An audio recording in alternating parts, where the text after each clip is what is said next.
DElEd के detail जो डालना है, इससे संबंधित आप लोग के पास कन्फ्यूजन हुआ कि किस प्रकार डालना है, क्या डालना है, नहीं डालना है, रेगुलर डीएलएड वाले क्या डालेंगे और एनआईओएस वाले क्या डालेंगे। 3-4 उसमें ऑप्शन दिया जा रहा है। ब्लैंक जो भी ऑप्शन है वहाँ पे फिल करना है कि आपका क्या है, नहीं है। इसके बारे में हम अभी कंप्यूटर पे आपको लेके चलते हैं भैया। बड़ी क्वेरी आना स्टार्ट हो गया था, तो मैं सोचा कि आप लोग के बीच ये भी जानकारी दे दें।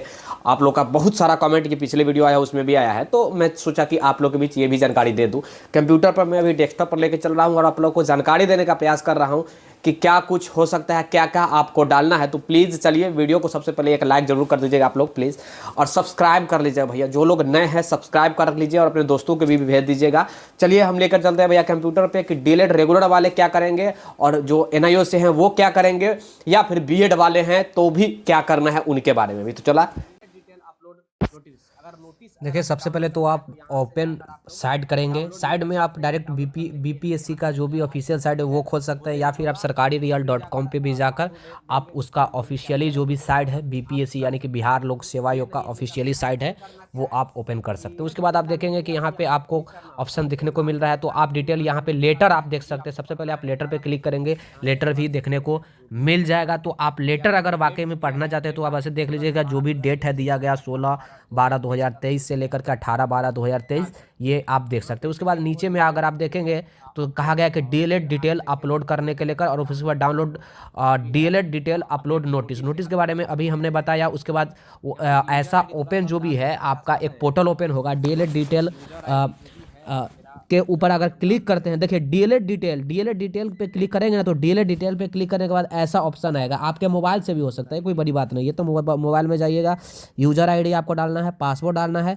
कैप्चर डालना है, उसके बाद लॉगिन पे आप क्लिक करेंगे। लॉगिन पे क्लिक करेंगे तो ऐसा आपका जो भी डिटेल है वो डिटेल यहाँ पे देखने को मिल जाएगा। हमने यहाँ पे जो भी है ब्लर कर दिया है, जो भी किसी व्यक्ति का पर्सनली है। तो यहाँ पे आप जाकर देखेंगे किसी व्यक्ति का पर्सनली चीज़ नहीं दिखाया जा सकता, इसलिए हमने ब्लर कर दिया। ऐसा आपको ऑप्शन देखने को मिलेगा। हर चीज़ आप यहाँ से जाकर अपना अपना जो भी आवेदन है डाउनलोड कर सकते हैं।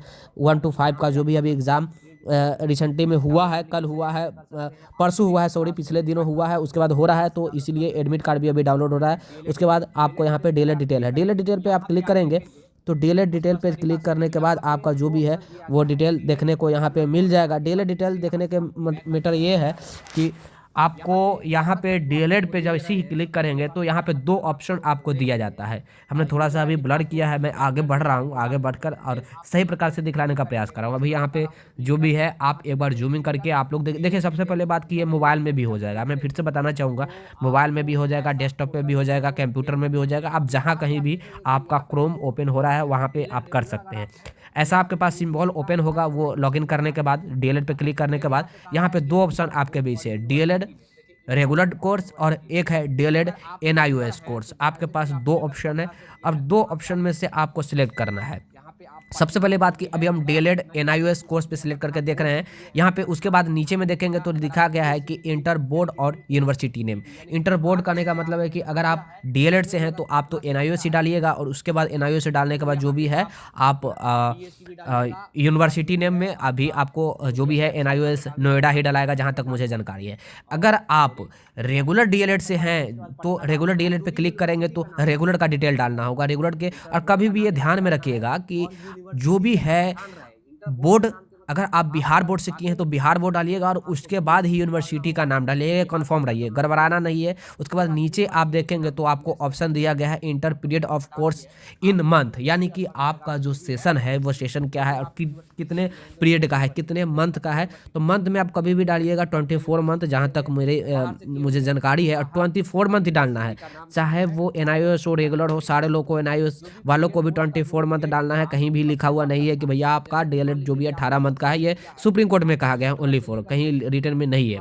तो आप 24 मंथ डालेंगे। सेशन नीचे में डालना है, नीचे में सेशन भी डाल दीजिएगा। जैसा कि आपने 17 से 19 अगर सेशन किया है तो 17 से 19 सेशन करेंगे, डालेंगे। उसके बाद जो भी आपका जितने मंथ का है, जैसे 24 मंथ का है तो 24 मंथ डालेंगे। आपका अगर 18 मंथ का है तो 18 मंथ डालेंगे। बट 18 मंथ कोई नहीं डालिएगा, क्योंकि एनसीटी आपके लिए वर्क कर रही है। अगर एनसीटी वाकई में ना उसके फेवर में कुछ लेकर आता है तो आपको बेनिफिट मिल जाए, नहीं तो आप पहले ही बाहर हो जाओ। 24 मंथ डालेंगे। नीचे में आपका दिया गया है inter passing date. Passing date करने का मतलब कि आप सर्टिफिकेट या मार्कशीट अपने अगर देखेंगे जो भी है डीएलएड का, तो नीचे में आपको लिखा हुआ मिल जाएगा जो भी आप डेट में आपको इशू हुआ होगा जो भी सर्टिफिकेट, उसका जो भी नीचे में डेट लिखा है, इंटर पासिंग डेट, ध्यान रहे उसमें पासिंग डेट ही रहता है सर्टिफिकेट के नीचे में लिखा हुआ, तो यही आपको डालना है। मैं बार बार इसलिए बता रहा हूँ क्योंकि 24 मंथ का ही डालना है, और 24 मंथ में दोनों लोग डालेंगे, चाहे वो रेगुलर वाले हो या फिर NIOS वाले हो, सारे लोग 24 मंथ का ही डालेंगे, कोई इधर उधर नहीं डालेगा, 18 मंथ का कोई नहीं डालेगा। फिर से बता रहा हूँ, नीचे आप देखेंगे तो इंटर पासिंग डेट दिया गया है, पासिंग डेट आपको वही डालना है जो आपके सर्टिफिकेट में, मार्कशीट में नीचे देखने को मिल जाएगा, वही आपको डालना है। देन आप सबमिट पे क्लिक करेंगे।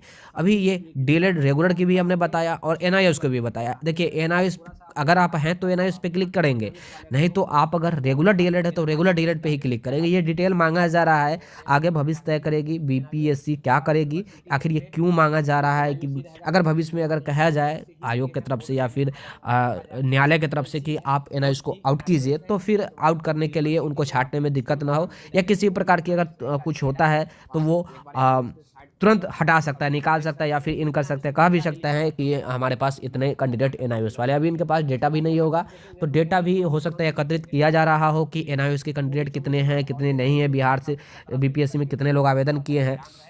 मेरे नॉलेज में जहाँ तक है कि ज़्यादातर लोग दूसरे स्टेट के जो आ रहे हैं, कैंडिडेट जो आए हैं आवेदन किए हैं, उसमें बहुत सारे ऐसे लोग हैं जो NIOS के ही होंगे ज़्यादातर, मुझे जानकारी जहाँ तक है, क्योंकि सारे लोग निजी विद्यालय में पढ़ाते पढ़ाते प्रशिक्षण किए, प्रशिक्षण करते करते जो भी है बिहार में एक ऑफर मिला, अपॉर्चुनिटी मिली कि आप आवेदन कर सकते हैं BPSC में, तो वो लोग आ गए। तो यही सब कुछ है, बस ऐसा ही करना है, ज़्यादा कुछ नहीं है। आप मोबाइल पे भी जाकर ये लॉगिन करके मोबाइल से भी कर सकते हैं, कोई बड़ा इशू नहीं है, बड़ी बात नहीं है। आपके मोबाइल में हो या फिर डेस्कटॉप हो, PC हो, कंप्यूटर हो, दुनिया जान कहीं भी आपका क्रोम अगर ओपन हो रहा है तो आप कर सकते हैं। कंप्यूटर में अभी कर रहा हूँ मैं, तो कंप्यूटर हो, लैपटॉप हो या फिर मोबाइल हो, कहीं भी कर सकते हैं। ध्यान रहे कि 24 मंथ ही करना है, सारे लोग को मैं बार बार बता रहा हूँ, और 24 मंथ इसलिए मैं बोल रहा हूँ क्योंकि 24 मंथ कीजिएगा तभी आपका क्लियर होगा, नहीं तो काफ़ी परेशानी आपको देखने को मिल सकता है। देखिए NIOS वाले भी 24 मंथ ही डालेंगे, कोई 18 मंथ नहीं डालेगा, सारे लोग 24 मंथ 24 मंथ 24 मंथ 24 मंथ, मैं बार बार बोल रहा हूँ, और सेशन डालेंगे। सारा कुछ देने के बाद आपका जो भी है ऐसा एक पोर्टल ओपन खोलेगा, आपको किसी प्रकार की अब शायद मुझे लग रहा है कि परेशानी नहीं होगा। मैं बार बार बता दिया हूँ, एक ही चीज़ कई बार रिप्लाई भी करके बताया हूँ, जो भी उसके बावजूद भी अगर कन्फ्यूजन होगा तो अपना प्रश्न जरूर रखिएगा। आपके प्रश्नों को मैं कमेंट के माध्यम से, रिप्लाई के माध्यम से अवश्य दे दूँ, या फिर हमारे साथ आप फेसबुक पे भी जुड़ सकते हैं। वीडियो के डिस्क्रिप्शन में मैं फेसबुक का लिंक दे रहा हूँ, वहाँ पे जुड़ जाइएगा, या फिर आप हमें इंस्टाग्राम पे भी फॉलो करके जुड़ सकते हैं, हमसे बातें कर सकते हैं। Take care, bye bye. फिर से कहूँगा कि सारा चीज़ डालने के बाद आप सबमिट करेंगे, सबमिट करने के बाद दोबारा आप सबमिट नहीं कर सकते हैं, जो भी आपका है एक ही बार होगा, बाद में आप किसी प्रकार की त्रुटि नहीं कर सकते हैं, सुधार नहीं कर सकते हैं। तो अवश्य जाइए। Take care, bye bye. मुझे जहाँ तक लग रहा है कि आपका कन्फ्यूजन दूर हो गया होगा इससे संबंधित। Take care, bye bye. Have a nice day. Video को लाइक, शेयर और सब्सक्राइब अवश्य कर दीजिए, अपने दोस्तों के यहाँ भी भेज दीजिए ताकि उनका भी परेशानी दूर हो जाए। धन्यवाद। जय हिंद, जय भारत। Thank you.